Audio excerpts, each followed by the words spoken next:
what you think when you hear the term mental health. Give me a few adjectives that you would think that would describe that. Functioning in society. Functioning in society, absolutely. If you're able to function in society, that means you will have a base of mental health, for sure. Yeah? Excellent. Ability to cope and meet life's challenges. That's a huge one, because being healthy doesn't necessarily mean being happy. We're not happy all the time. Life isn't easy all the time. The question is when it gets difficult, are we able to cope? Mental illness, by the most simplest definition, is a prolonged change in either your affect or mood, your behavior, or your cognition. And when you think about it, the factors to consider are what intensity of these changes are you observing, what duration, and what frequency. And are they interrupting function in a variety of domains? So are you unable to study? Are you unable to come to class? Are you in the workforce? Are you unable to perform your regular duties as a result of this illness? These are the things that we use to determine the difference between a normal everyday mood or reaction to a trauma in life versus a clinical mental illness. Just 50% of Canadians would even tell friends or colleagues that they have a family member with a mental illness. That's recent.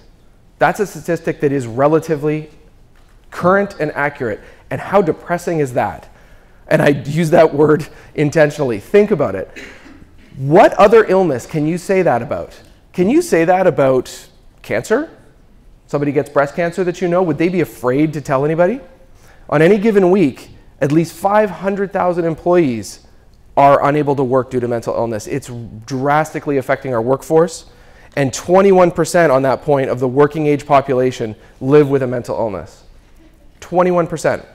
That's a huge number. And if we don't understand it or understand how to handle it, it won't get better. We won't improve. And that's why talks like this are, I think, important, and I hope people like you are going to help make that difference as time goes on. In 2011, prevalence peaked at 20 to 29 years of age among both males and females. And of course, this is the time when most people are entering the workforce, becoming the most productive. It can stall a lot of careers very early. And if it isn't caught and managed, it can completely derail a professional life. In 2011, among working-aged males, the peak prevalence was 28.9%. And among the same age for females, 28.1%. Again, we're talking almost a third of people who are experiencing this. And I think with better treatment and better understanding, this number will reduce because more and more people with minor to moderate mental illnesses will get treatment and recover. And that's what we need to focus on. So, a couple of sentences that I really want to stress, so I'm going to read them, but stigma, or prejudice, which is essentially synonymous, describes a negative and unfavorable attitude. That's the key, is that it is an attitude. It's latent. It's not an action. Having stigma against something is inside you. It's inside your head. It's an opinion. You may have a stigma against something and never share it, never show it, but you feel it. Stigma causes those living with mental illnesses to be labeled, stereotyped, and feared. But what is discrimination? It's the action that results from stigma. That's when you take it that extra step farther. And that's when you say, yeah, my friend, she's been depressed for the last couple of weeks. I think she's lazy. I just don't think she wants to bother. And she's asking me to help her with her studies, and I don't know why I should do that. She's not really trying that hard. That's now discriminating against that person because you have a stigma against the illness and don't believe that it is an illness. You think it's a personality trait.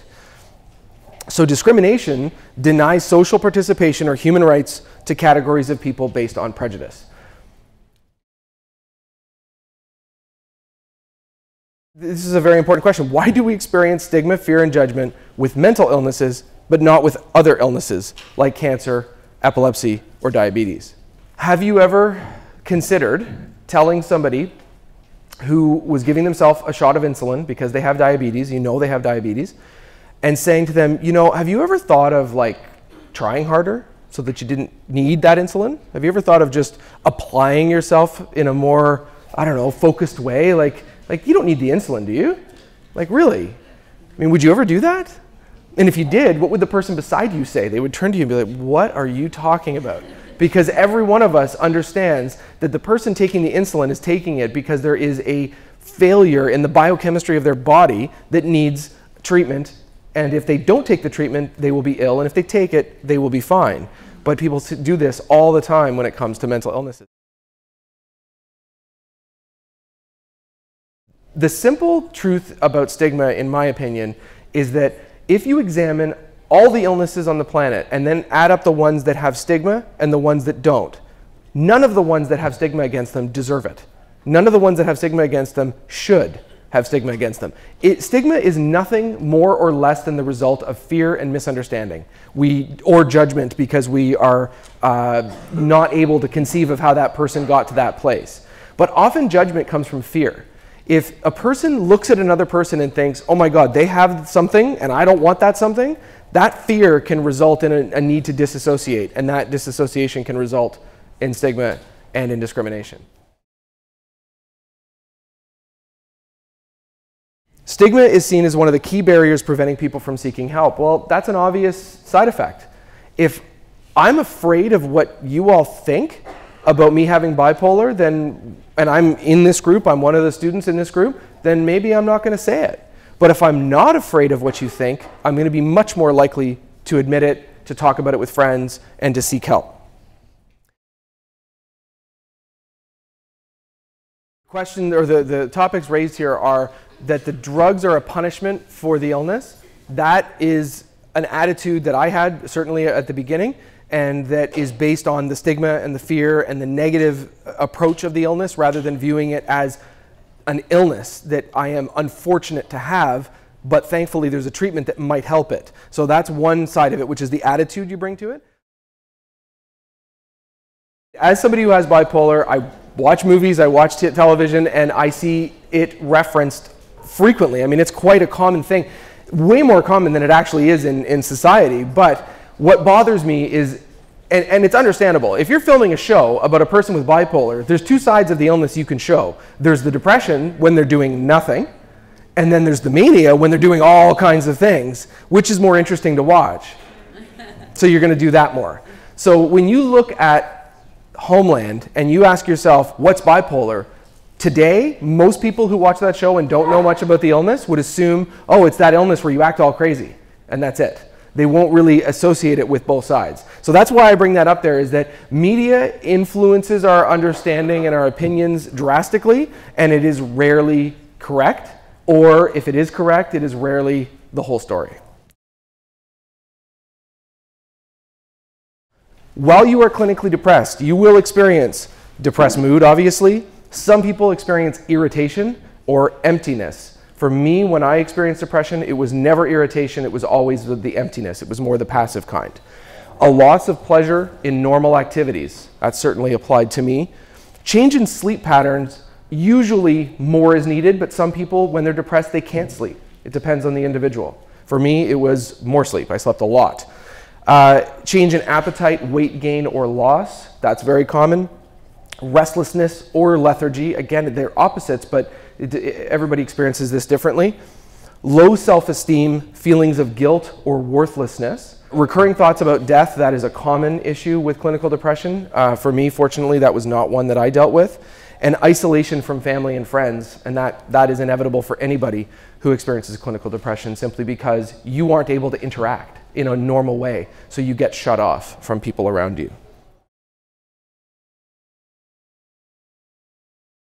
Bipolar disorder is a disorder where you experience clinical depression that is very similar to what they, in contrast, would call unipolar clinical depression. The only difference is it can sometimes be even more intense. The other thing with bipolar is that, by definition, in order to experience bipolar, you have to also experience the highs. You have to experience hypomania and mania. So the mania comes present with the following, and when I say hypomanic to manic, just think of it as degrees, like turning the volume up from a 5 to an 8 to a 12. So fast speech and thought.